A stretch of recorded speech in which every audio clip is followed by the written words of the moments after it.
Just to touch on ADHD, one thing I don't like what I hear out there is people always saying, people with ADHD can't focus.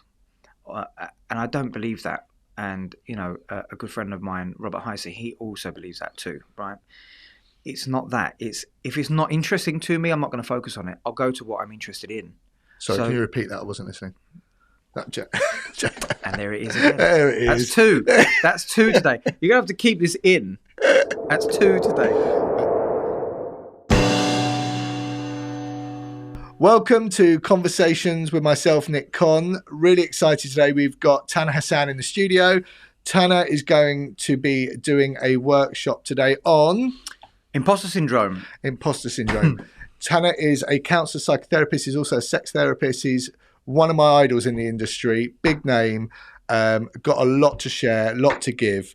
So, Taner, let's... start by welcoming. No pressure at all. I mean, it must be such an honour, really, for you to be on a show like this. With you, amazing. I mean, I've taken about 50 million pictures. So, yeah, I'm very excited to be here. So thanks for having me. We're excited to have you. Thank you for coming. But, we do a bit of research. This isn't the first time you've been behind the camera, in front of the camera, is it, Taner? No, I've done a few things. Done quite a few things on camera. So I've represented organisations before around shopping addiction specifically. So I was on a morning show on ITV, which is great. And you're referring to the older days. I am referring to the old days, the old Taner. Okay, so I've always been a performer, an entertainer. So yeah, many years ago I was doing lots of auditions and pursuing a music career, and was nearly signed twice, and lots of crazy things like that. And so I did the first really reality TV. It wasn't reality TV really, because it was an audition process that was televised, and it was Pop Stars. Yep. And the Hearsay and Liberty X were formed. So I was 19 then, so a long time ago, about 22 years ago. And I got really far, got to last 14, and that's kind of where the journey started for me, for a lot of issues, but also a lot of success. And it was an enjoyable ride. Never quite got there. Was close many times. But it was great fun. Well, I think this has to be, the height of anyone's success is being on a show like this. I think this is probably the pinnacle, really. This is it. Has to be. This is the tip of the iceberg. This is it. I've arrived now. And let's talk about, Michelle Heaton recently went into rehab. Right. She's opened up about cocaine addiction. Yeah. Amazing for her, and we're all rooting for you, Michelle. So keep up the good work. Absolutely. Good luck to you. And I'm pleased I've got a psychotherapist in here, because I've got to open up. I haven't been to my self-harmers support group in 3 weeks now. But listen, I'm not going to beat myself up about it. It starts. It starts. You promised me you weren't going to do this. But it's going to be so much But more. here we are. Here we are. Too late. Can't back out now. Sorry, let me just sip my water now. Please continue with that terrible joke. So let's talk about imposter syndrome. So can you give us an example of this process? Yeah, so imposter syndrome, very, very, very much talked about now. Yeah. A lot of people talking about it. There is a lot of myths out there that whether it's mainly women that go through this, but actually men go through this as well. Everybody goes through it. Okay. There's just a lot more women vocalizing it. Even the I can't even remember her name now, but she's the Prime Minister of New Zealand. She's come out openly and said that she suffers with imposter syndrome at times.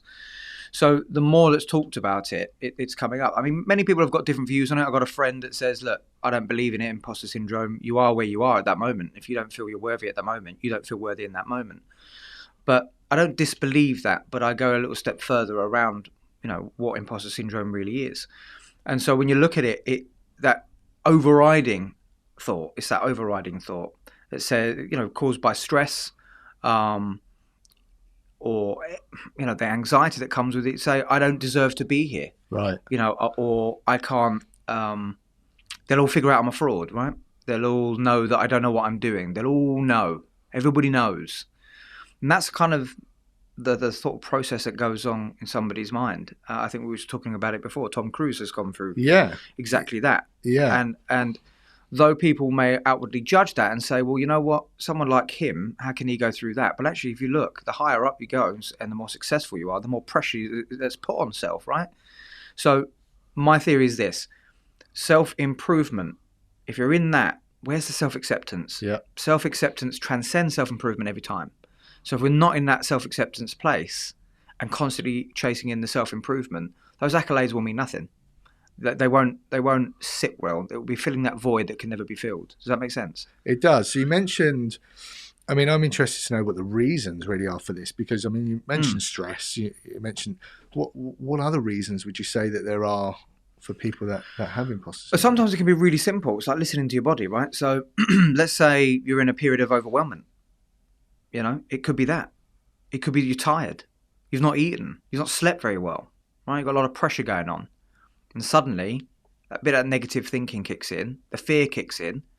And let's look at what fear really stands for, right? So we've got a crass version, fuck everything and run. Yeah. Or false evidence appearing real. And we should use it to face everything and recover, right? And I know you know that one. Yeah. So half my feeling on that is that half the brain manufactures bullshit and the other half buys it. So the point is to get in between that deal before that happens. So could it be, let's say, growing up and your parents are saying you're not good enough, you're not good enough, you know, always looking at the negative. Could that be an entry point into having this? Absolutely. You're getting onto, so for some people it can be very much the lighter end or the more simple stuff that can be addressed. A bit of work pressure, stress, tiredness. But for some people it's more deep rooted, right? So therefore stemming from childhood. So someone telling you you're stupid, you're useless, you're this, you're that. And those sort of negative thoughts become part of you and you believe those, right? So they resonate with you, stick with you, and then they affect you in your adult life. So absolutely, that's another quite a deeper, more therapeutic, route and finding out why that's going on in the process. My wife says that to me all the time. Always is, you idiot, you this, you that. But it is what it is. Well, I being married, right? I feel for your wife. I am married, yeah. Yeah. So, and we'll move on from there. And swiftly moving on. Take out the bit about the wife. How do we get out of this way of thinking? So, I always say, right, it's about, you got to be your own scientist. Therapy is about you being your own scientist. Yeah. That doesn't mean that you just have all the answers, but having that space in therapy to be able to look at what's useful and what's not useful and the process is really important. So I always say to clients that challenge the evidence. So for example, right, you've got a job and suddenly you have this overwhelming thought, they'll all figure out that I'm rubbish at this job. I can't do the job. They'll all find out I don't know what I'm doing. Yeah. And that won't leave you and it's still there. So then ask yourself that question, which is, what is the evidence that supports that? Look for that evidence. Don't need to see a therapist for that. I mean, obviously you're going to go and see one or whatever support you access. But for anyone that's watching, if you can use that vocabulary and use that in your own dialogue, in that internal dialogue, and say, well, what evidence supports that? I do that all the time. So what evidence does support that? So I don't deserve the job. So here we are. Let's break it down. Number one, did you apply for the job? Well, yeah, I sent an application in. Great. Did you get an interview? Yeah, got an interview. I had a panel of people. Great. And did you pass through the interview? Yeah, got to the next stage. Excellent. Then what happened? Well, they offered me the job. Oh, they offered you the job? Yeah. Sent me a job offer letter, gave me a start date, and I started. Right. So you've applied for the job. You got interviewed for the job. The job was accepted. You accepted that job because they feel that you're able to do that job. So what evidence supports the fact that you can't do that job? Stop and think for that moment. That's just one example, right? What is the evidence? So then if you're still feeling that way, you've got to then ask yourself a question, what else is going on for me in that moment? Yeah. Now, I've been through that myself. I've been through that. And I remember it clearly. I was managing a private rehab at the time, and I'd never managed a private rehab before in my life. I'd always worked community drug and alcohol, and this was the first time I'd ever worked in this field. So I was overwhelmed. So I walked through the door just before I walked in, and I said to myself, today's the day they're going to fire you. I mean, what a powerful, that was the overriding thought, right? They're going to fire you today, they're going to fire you today. I was thinking, hold on, what's the evidence that supports that they're going to fire you today? Have you breached any policy and procedure? Have you broken any rules? Have you harmed anyone? Have you smashed the gaff up. What have you done? Yeah. I was like, well, I haven't done anything. I thought, right, okay, so there's nothing rationally and tangible and obvious of what's going on. So what else is going on for you? And I was able to look at it, and I was able to see that I was overwhelmed and I needed to ask for help. Interesting. That's all I needed to do was say, hi, how do you do this bit? Or I need some support around here. Or what's your process around this? Because I'm a bit confused. So actually opening my mouth and communicating, not suffering alone, not internalizing it, actually vocalizing it. Really, really important. And guess what? Received the help. Funny that. Got the help. And I know the rehab also, and you did a great job. Very good job. Good reputation. Thank you. And the team were phenomenal. You know, the senior management team, the support workers, the therapists, together. You know, I can't do that alone, right? So, and I had all these resources at my disposal, but just for that moment felt that it was all on me and I have to do it all. And that's a little bit like me anyway, all or nothing. But that there are moments where it came out, it doesn't serve you well, right? So challenging the evidence, looking at where it supports that negative thought. If you still can't find anything there and you know it still hasn't shifted, vocalize it, ask for help, get some clarity, whether it's supervision if you're in the workforce, right? Yeah. Or whether it's sharing with a like-minded person or someone in your family or in your network. You know, having that ability to vocalize is really important, especially as men. You know, talking about our feelings is key, absolutely key. I mean, we need to do that more. I think it's getting better. Yeah. I think it's definitely getting better with, you know, many celebs and many people talking out. And I agree, up about Joey Essex had a good show on last night about depression, grief and I. And it's definitely getting better. Yeah. Because I'm quite openly talk about, so I suffered with postnatal depression when I had my first kid. And I found it quite patronizing to say it because I didn't want to patronize my wife, you know? So women get postnatal depression, not men. But I spoke to psychiatrists and I got diagnosed. I'm like, how can you diagnose me with that? That's interesting because that's another element of imposter syndrome as well. So it's where you almost minimize your issue. Oh, I'm not as bad as them, or I shouldn't really have that. That's more over there. So you almost dismiss you, and then those sort of people don't access support. Yeah. So they get left. So that's really important that you mentioned. It took me that. 6 months to get the support. Yeah. So it was hard, really hard 6 months. Funny enough, I actually got diagnosed with ADHD in the process, and I'd always suspected that I had it, but I never knew. And it came to light from that whole process as well.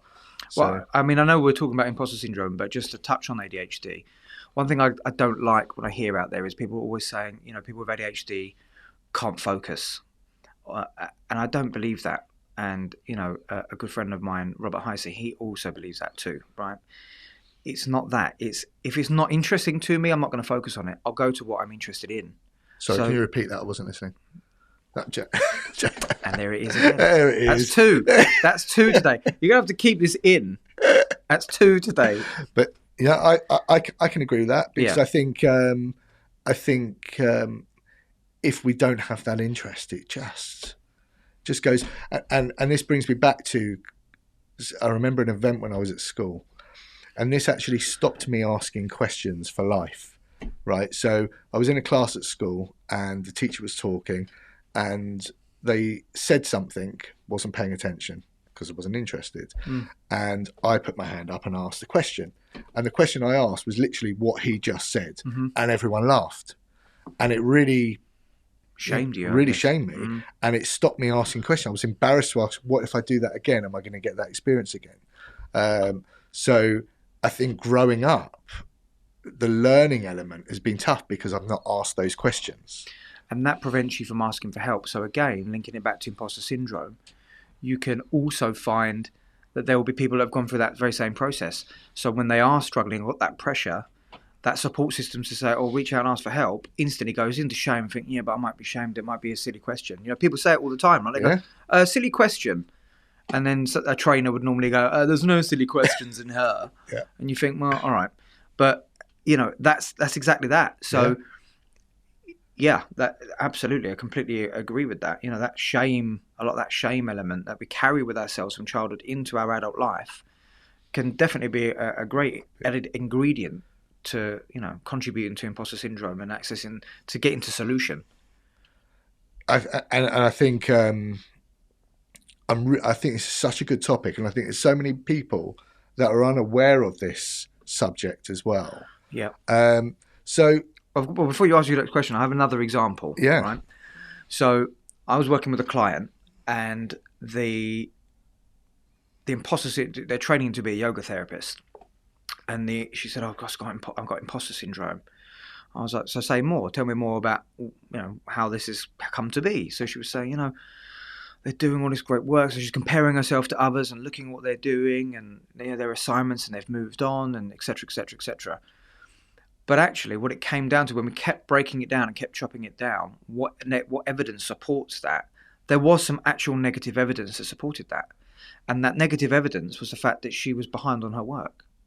interesting. She hadn't submitted her assignments.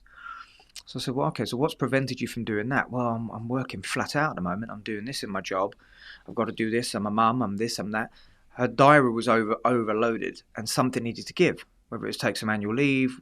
So it was like, well, no wonder you're feeling that way, because you're backing up that evidence with reality, because you haven't got the time, or you haven't made the time to do that. So what would work for you? So we looked at it, and actually she made a decision to book 3 days annual leave to get it done. Got it done.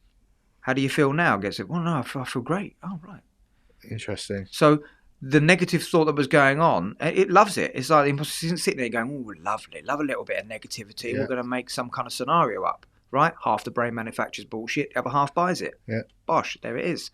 So for her, just by getting that assignment done, from stopping procrastinating, that was taking all of her energy, it's like Gestalt, the unfinished business in the back of the mind.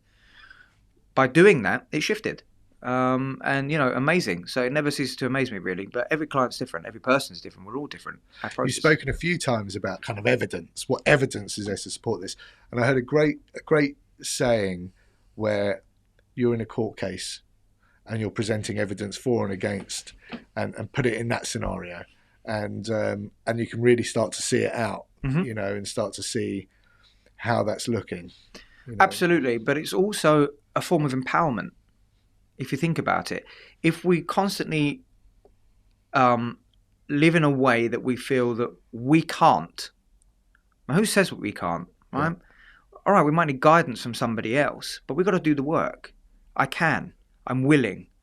I will or I won't. I'm not a victim. No, I will or I won't work on this stuff.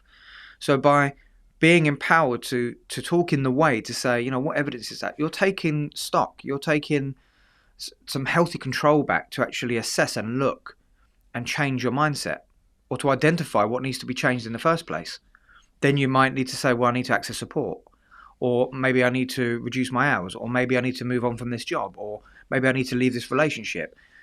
Making those decisions and those choices. One doesn't need to be in therapy forever. That's not what it's about, right? I don't have clients in there for long-term therapy. Of course I do, but the aim, depending on the issue, is for you to come in, be assessed, non-judged, really identify what the issue is and what works and what doesn't, what you want to change, what you want to keep, and then go and live your life. Yeah. That's what I want for the person. Yeah.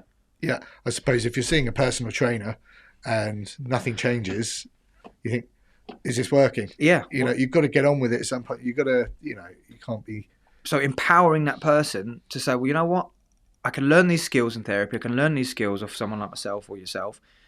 But then what can I do when they're not there? What do you do when your therapist isn't there, or your sponsor, or your guide, or your coach? You've got to practice this stuff, these principles in all of your affairs, right? You need to look at this stuff. Yeah. So by talking in this way, you stand a better chance, because you're reflecting. Yeah. You're looking at behaviour, having that self-awareness. All these wonderful things that we learn are so key. So you mentioned you've suffered with this before. Can you tell me a bit more about that? So the rehab was a perfect example. When I started that job, and I've had that at various times. In my current, like this show. Like the show. Well, actually, I know you're joking, but that's absolutely right. So thanks for shaming me. That's brilliant. Appreciate it. Appreciate it. Keep that in. Lovely. So I was driving on the way here, and I was thinking, why am I coming here to do this? What is that about? Why have I said yes? Right, this is what was happening. So I was driving down. I was thinking, hold on a minute. What is going on for your process? I'm tired. Interesting. Something simple. I'm tired. So I don't feel like I'm at my best. So therefore, the evidence then, the half the brain manufactures bullshit, the other half buys it. Says, you've got nothing to contribute. No one wants to hear what you've got to say. You don't know what you're talking about. Yeah, I agree. Bought the deal. But I got in between and said, before I do that deal, I'm going to go, well, hold on, what's going on for you? And the reality is I was tired. Why? At 3:30 this morning, my smoke alarms decided to go off. They all need battery changing, and it was just frightening my daughter, and I'm up 3:30 on a ladder trying to take them down. And then I couldn't get back to sleep. So I was just lying there. So that's what that was. So is there 3 questions that you would say these are the fundamental questions that you should really ask yourself when you're in that state? Would you say? I mean, listen to your body for sure. Yeah. You know, I mean, it sounds a bit out there, but really listen to your body. It's a powerful bit of kit. Our brain and our body, it's a powerful, resilient piece of kit, and we need to take care of it.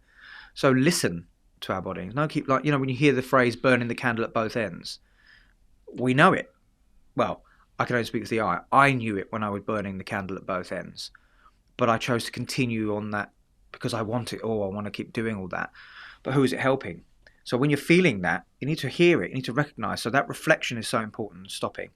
So that's why I said about challenging the evidence. That's my first question. It's that stop. Hold on. What's going on for me right now? Well, so what's the evidence that supports it, first of all? So this is what I'm interested in, because I think this would be really helpful to anyone that's watching. Yeah. So those kind of, maybe there's more than 3, but 3 is probably a bit easier for people to remember. Yeah. So let's, so you have to know what's going on. If you went and saw a therapist and said, okay, thank you for coming, tell me why you're here, and they say they don't know, the session's going to be, it's not going to work. There has to be, we have to have some kind of awareness of what's really going on, and together we'll explore it and go through it, right? So when you're doing that self-talk, listen to yourself and say, well, hold on, what evidence supports what's going on in my thinking? Yeah. Because, very CBT based, we always say what's in the thinking constitutes the feeling and the behavior. Yeah. And the physical symptom. Change the thinking, change the feeling, change the behavior. So what's going on in my thinking right now? What's happening right now in my thought process? So what evidence supports what's going on?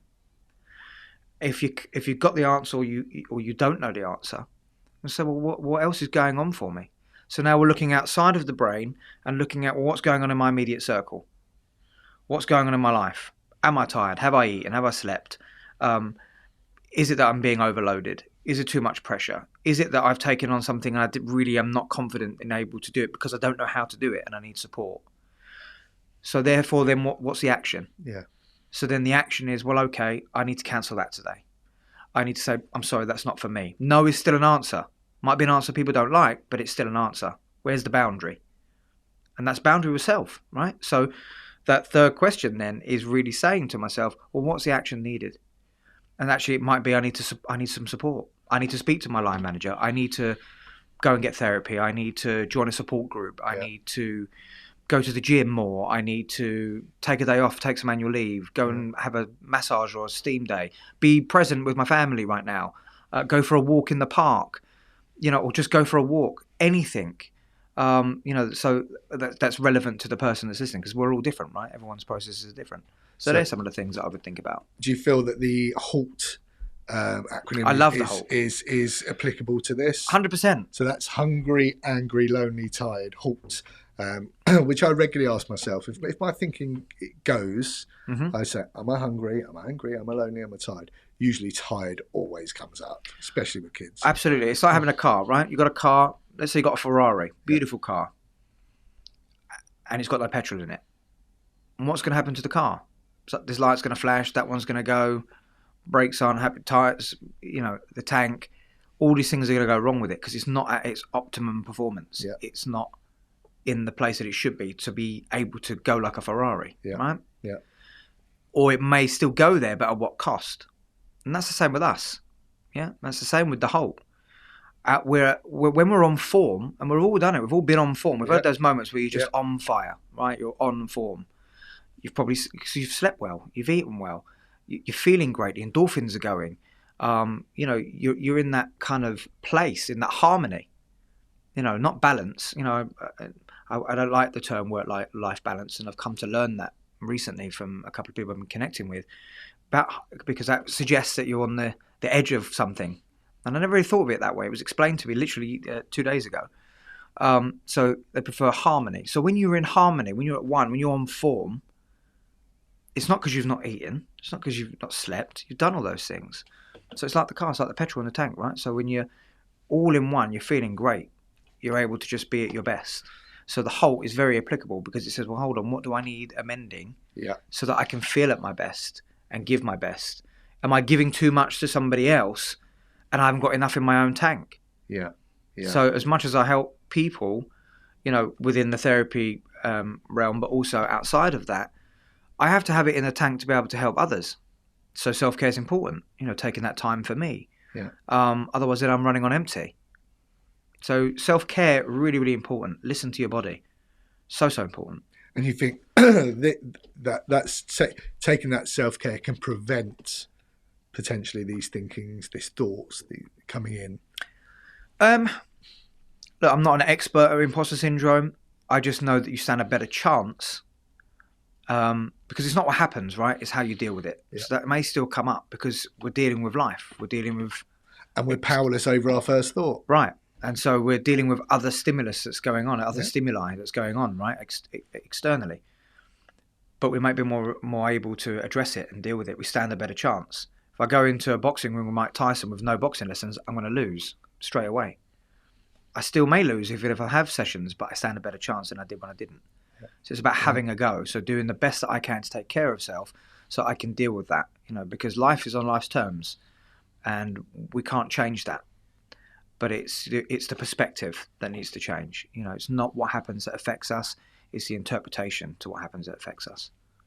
That's brilliant. So the main message I kind of got from this is when your head, or I suppose the two messages that I got from this is when your head goes to that place, ask questions, ask yourself the questions, get that evidence to support it, and ask for help. Would you say that pretty much sums up? I think that's so important because we're all capable of our heads going that way. It happens regularly. I know if I do an interview for The Sun or this or that, straight away it goes straight to that. But they're asking me for an interview because they obviously feel that they're, exactly, there's something to support it, that I can offer something. Yeah. Based on whatever they know. So, But that's one of the things that I was thinking about when I was driving in the car as well. So what's the evidence? Well, Nick asked you to come. So why does he ask you to come? Because you've got no value, or because you've got nothing to say? Well, it doesn't make sense. That's not what this is about. This is about trying to help people that are subscribing or watching or viewing with tangible skills and facts that will really help them move forward in their lives. Massively. So you need, so again, another form of evidence. And the eye candy. And the eye candy, obviously, talking needed about me, for the show. Talking about me here, of course, absolutely, in the coral, of course, absolutely. I've made an effort for you, as you can see. And you look fabulous. Stop it.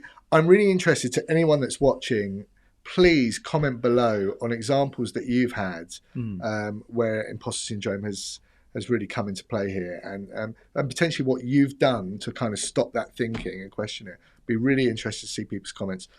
Taner, thank you so much for coming in. That's all right. It has been a pleasure. You've been really informative. I think you're really going to help a lot of people with this, and I'm really grateful that you came on. Do you mean you? Yes, of course. That's why you do this, isn't it? This is your way of not paying for therapy. This is why I call it. It's got to have my name on it twice. Con. But on a serious note, thank you. No, absolutely great. I'm really grateful. No, absolutely. If it helps one person, then we've done our job. Quite confident it will. And that's kind of what I'm about. If it helps one person, no matter what we talk about, then we've achieved our goal that we set out, right? Absolutely. Taner is a great psychotherapist. If you're looking to find out more, looking to speak to someone, needs some help, please reach out to him on his Instagram, which is at Taner Therapy, TANER Therapy. Perfect. Thank you, Taner. Thanks so much. See you guys. Bye.